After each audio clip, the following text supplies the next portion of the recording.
Muito boa tarde, muito obrigada pela vossa presença mais uma vez, as minhas desculpas pelo facto de ter chegado atrasada. Hoje estamos aqui no Museu de Trás para apresentar-nos uma exposição extraordinariamente vulgar, diferente daquilo que é o usual, e eu diria não só em Viana do Castelo, como se calhar no resto do país. Temos uma exposição amanhã que vai abrir às 16 horas e estão desde já todos convidados para cá virem visitar a exposição e acompanhar a abertura com as explicações que irão ser dadas no momento.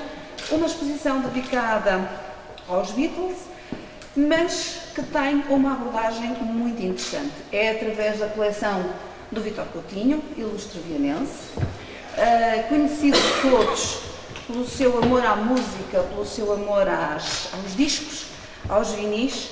A exposição esta que foi trabalhada do ponto de vista gráfico por Rui Carvalho e que temos muito gosto em apresentar aqui no Museu de Trás.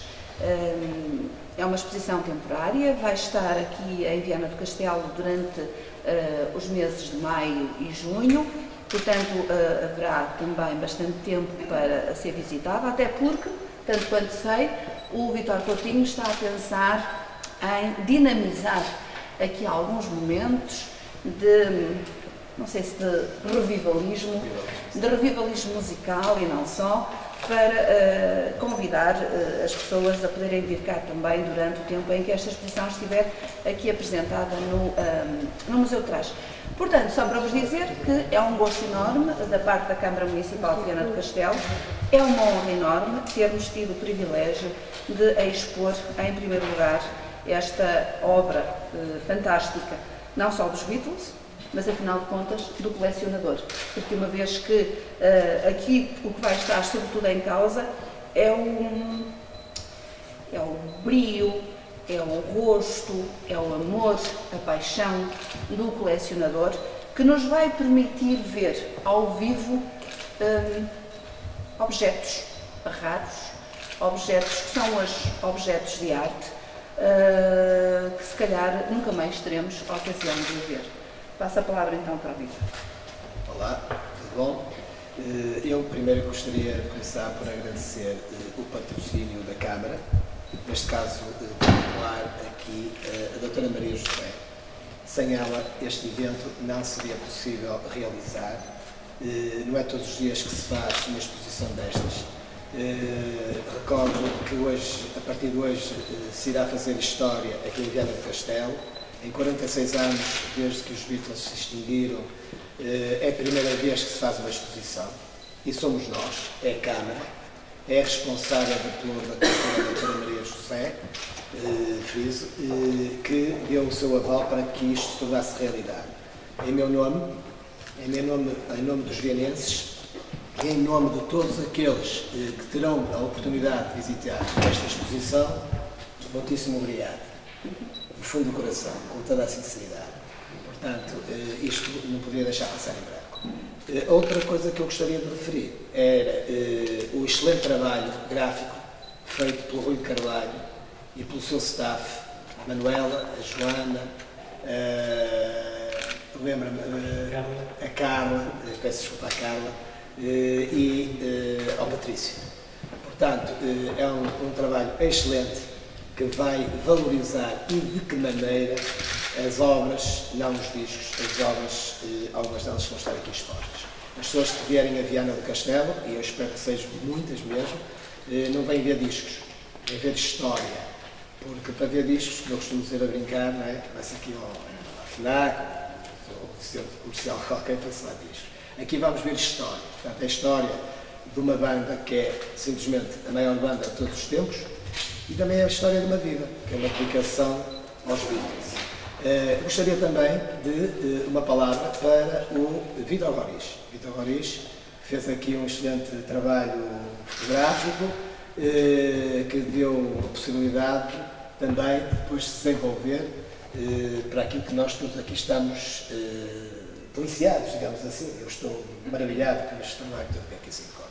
Também queria recordar também o atrevimento de um elemento que nos está aqui presente, que é o Paulo, Paulo Pereira, que teve a desfaçatez, e bem, de ter proposto à Câmara ter a iniciativa de fazer esta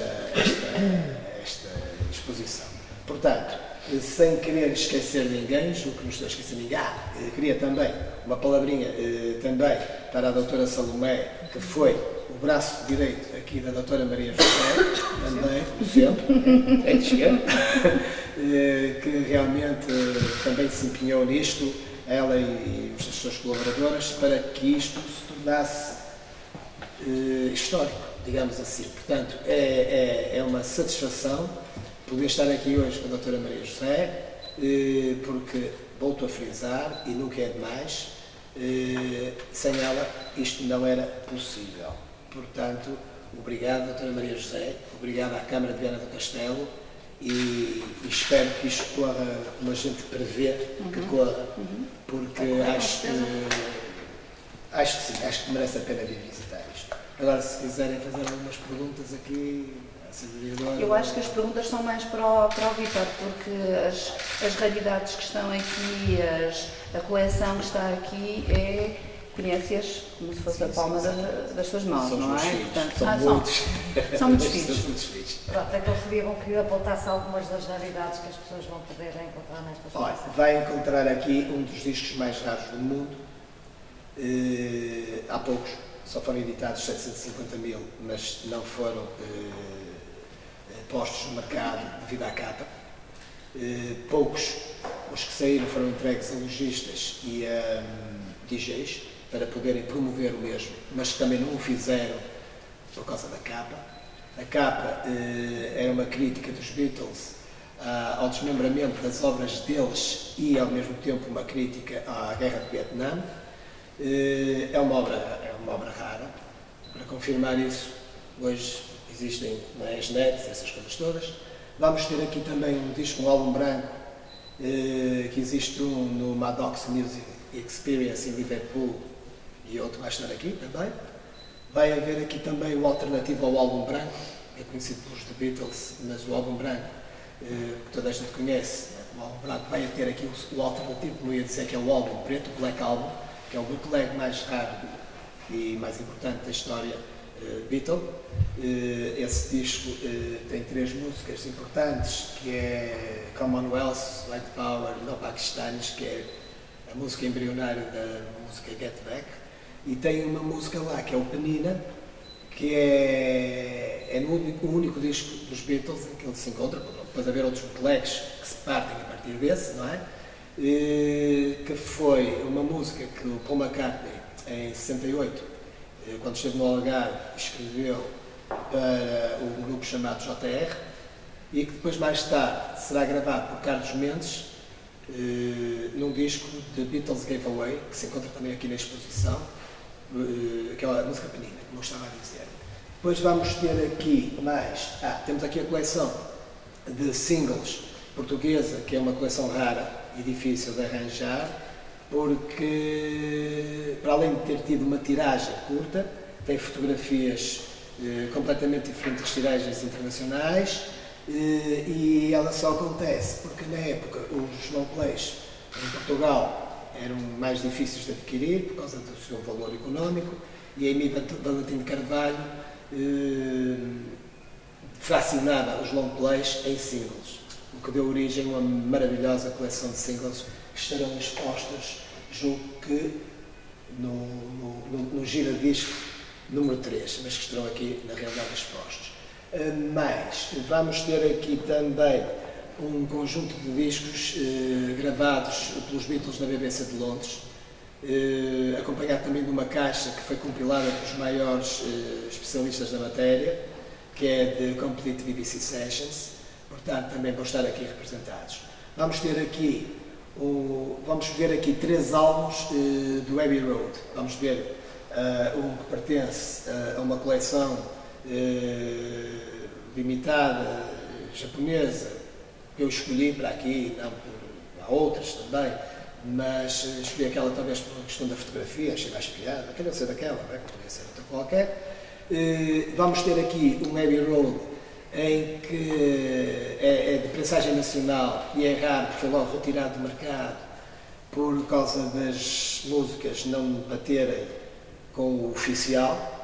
Vamos ter também um disco que é o Return to Abbey Road, que pertence ao clube de fãs dos Beatles, que é o regresso deles no sentido contrário da passadeira, portanto, que o tornou famoso. Vamos ter um outro, também é do clube de fãs dos Beatles, relacionado com o Abbey Road, que é antes deles avançarem para a passadeira. É um número restrito de 1500, este será talvez o 1217, portanto também pertence ao clube de fãs dos Beatles. Vamos ter aqui um CD que eu achei piada colocá-lo, porque de certeza absoluta, não corro o risco de cometer um erro, é raríssimo, porque quando foi adquirido eu comprei sendo um disco normal, não é? Foi logo dos primeiros que saíram, e quando foi a minha surpresa, quando cheguei a casa, para eu tocar, e a música que lá estava incorporada era um best-of do John Lennon. Portanto, tem o CD todo ele é Beatle, menos a música. Se me não recordar, vamos ter ali também um disco da Decca Sessions, portanto, que é um disco que faz parte do início da história dos Beatles, em que eles, antes de serem Beatles, ou por outro, já começavam a ser os Beatles, assim mais correto, tinham-se dirigido à Decca Records para expor o seu trabalho, para ver se eles os contratavam, e um indivíduo chamado Dick Rowe, que era o representante, o máximo da empresa, rejeitou-os, não é? Porque disse que as violas elétricas não estariam, já estavam fora de moda. E eles depois seguiram para a Amy Parlophone, e então aí George Martin pegou neles e fez história, para que toda a gente sabe. Assim, de cabeça mais, teria que talvez... vamos ter aqui o Two Virgins. Two Virgins é um disco que foi gravado em 68 pelo John Lennon. É um disco de experiências musicais. Ele foi gravado pela Track Records e pela Tetragrammaton, que eram editoras independentes.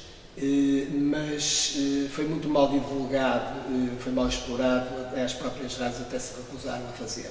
Ele torna-se realmente um disco de coleção, digamos assim, até pela sua própria capa, que foi tirada do sótão da casa do Ringo Starr, mas estará aí também, é um disco também raro e apetecível pelos colecionadores. Vamos ter a acompanhá-lo também o Wedding Album.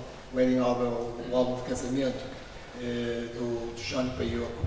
Portanto, também, pelas mesmas razões do anterior, também não foi devidamente divulgado, mas é importante para todos nós. Temos ali um disco de promoção que até entrou à última hora aqui na exposição para nós comprarmos ali o ramalhete, que costuma dizer, também é muito raro. Vamos ter mais peças raras. Eu posso fazer um desafio? Porque é que o Vítor não organiza aqui um workshop para quem quiser saber um bocadinho mais destas coisas? Eu, ao ouvi-lo, sinto-me tão ignorante. Pronto, eu acho que... E gosto dos Beatles, olha, se não gostasse. Agora vai gostar mais dos Beatles. Ainda vai adorar os Beatles. Não, eu acho que é importante. Isto é uma história de vida. Portanto, quando eu comecei a comprar, não a colecionar, não me ligava meio aos Beatles, nem aos Beatles, não me ligava meio à música. Porque os meus dois primeiros discos são uma oferta de uma filhada da minha avó, que é o World dos Bee Gees, e é o Mighty Queen de Bob Dylan tocado por Jamal Fredman. E na altura, quando me deram os discos, é excelente, muito bons, até Deus pensar nisso também. Mas o que acontece? Acontece que na altura eu tive uma reação, que lembro também dos assessores, de dizer assim: para que quero isto? Não tenho giradiscos? E ele respondeu também muito bem: não tens, mas compras, para tocar os discos tem que ter uns giradiscos. Mas não estava realmente nos meus horizontes comprar discos. E que idade é que foi isso? Isto foi em 68, portanto eu nasci em 56, nasci no mesmo mês que o Paul McCartney, para que se conste. e portanto tinha 12 anos. Tinha 12 anos, não tinha assim grande. Mas, no entanto, durante um mês eu pensei o que é que havia de fazer àquilo. Sabia até, enfim, oferecer os discos. Eu sabia de os guardar na prateleira, eu sabia de comprar mais alguns. E então a decisão foi realmente começar a comprar. Comecei a comprar e já tinha 50 discos. Comprei até na casa daqui do Sr. Miguel Moura, onde hoje é aqui um alcoolista, e foi ele que me vendeu os meus primeiros discos. O primeiro disco dos Beatles que comprei foi o She Loves You, que está aqui na exposição, que é o de capa vermelha, foi na Casa Ponte. E depois todos os outros, os primeiros comprei realmente na Casa Moura. E pronto, e fui comprando, mas naquela altura eu comecei a passar um bocadinho ao lado da discografia que hoje que se encontra, não é? Porque eu começo a comprar em 68, os Beatles acabam em 70, portanto eu fui um bocado atrasado. Só passado realmente, com licença, está aí uns 20 anos, eu estou agora a caminho dos 60, para que se conste também, eu a meio da viagem, não é? Há 20 anos atrás, há 20 anos para a frente, e eu então comecei a olhar para aquilo, porque as pessoas diziam, bem, tens uma coleção, e eu comecei a olhar para aquilo e disse, realmente, tenho uma coleção, mas nunca olhei para aquilo como coleção, para aquilo que eram mais uns que eu comprava. Mas também tinha uma avó Mimi, não é? Lembro que o John Lennon foi criado pela tia Mimi, e eu, invejoso que era, tive que ter uma avó Mimi também que patrocinasse a coleção. E foi a minha avó que realmente, hoje infelizmente não está cá fisicamente, mas está sempre comigo espiritualmente, foi a grande patrocinadora e aquela que é dela, mas a partir de uma determinada altura, quando ela começou a faltar, eu depois fui complementando, não é, a discografia. Mas foi ela realmente a grande dinamizadora, a grande patrocinadora de tudo que eu tenho. E pronto, e depois começou a crescer aquele bichinho do colecionismo. E os Beatles, como sempre, foram uma paixão, que apesar de eu não ter discos e não ligar aos discos, mas gostava de os ouvir, gostava de ouvir aquelas músicas da época, eu então comecei-me a dedicar ao colecionismo. E a partir daí comecei a fazer uma regressão musical. Essa regressão musical foi ir à procura da raridade. E muitas das coisas que eu adquiri, algumas por sorte, comprei na época, tinha a possibilidade da minha avó patrocinar e eu comprava, não é? Tinha essa hipótese de comprar sem saber o que é, que mais tarde se torna raridade e importante, não é? E depois, uns anos à frente, eu começo a comprar e a procurar já com a intenção de poder justificar uma exposição, na minha opinião, é a minha opinião e de todos, de certeza absoluta, única em Portugal, porque desde que os Beatles acabaram em 1970, nunca em Portugal se fez uma exposição. Foi a Câmara Municipal de Viana do Castelo, Friso, e aqui a doutora Maria José, que foi a grande responsável. Diga-me uma coisa, quantos milhões estão aqui? É melhor dizer isso na não, isso é fazer uma coisa. Mas está muita coisa. É muito eu acho que mais importante do que isso, na minha opinião, é o amor dedicado à causa. Portanto, eu costumo dizer, às vezes perguntam-me assim, qual é o disco que tu mais gostas dos Beatles? Isto não é uma coisa que perguntar a um pai qual é o filho que ele mais gosta, não é? Uns são mais traquinas, outros são mais calmos, outros mais alegres, eles todos eram diferentes, portanto, mas eram um só. E, portanto, esta banda funcionou muito bem, enquanto não se meteu, como diz o outro, na gíria popular, o pato no galinheiro. Não é? A partir do momento em que o Brian Epstein morre, a partir do momento em que o George Harrison acha também que devia ter mais crédito dentro da banda, porque realmente as músicas eram todas assinadas de Lennon, McCartney, independentemente de ser o Paul ou o John a compor, para os discos eram sempre Lennon e McCartney, não é?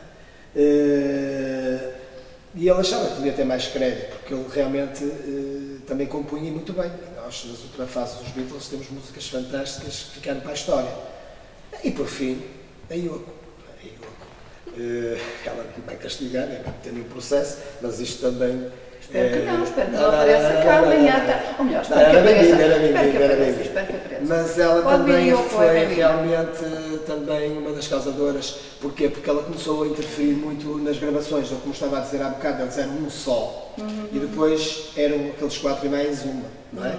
E depois havia ali uma certa tensão dentro daquilo e tal. E também os Beatles fizeram, digamos que em 8 anos, muito mais, não é, do que todas as outras bandas iriam fazer nos anos vindouros.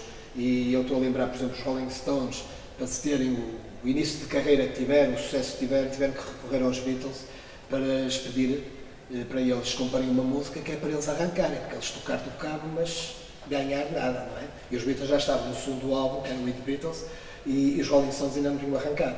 E, portanto, é uma música desse álbum, precisamente, que é datado de 22 de novembro de 1963, que coincide com o assassinato de John Kennedy. Há lá uma música que é I Wanna Be Your Man, que é a música que faz o arranque da carreira dos Rolling Stones. Pronto, e por aí fora. Portanto, os Beatles são os precursores da MTV. Eles, na altura, estamos a falar em 1964, 65, porque eles não tinham tempo, era gravar, era conhecer-se, era entrevistas, quer dizer, tudo isso, não é? E eles tinham que ter um tempinho para eles, e tinham muito pouco tempo para eles. E então, o que é que eles optaram? Optaram por fazerem uns vídeos das suas gravações para passarem para as televisões. Eles passavam lá como se fosse um direto, eles lá não estavam, mas pronto, a coisa funcionava. Portanto, foram precursores disso. Foram precursores, por exemplo, das músicas em fade-in, isto é, em crescendo. A primeira música de distorção da história também é o I Feel Fine, também é de responsabilidade deles.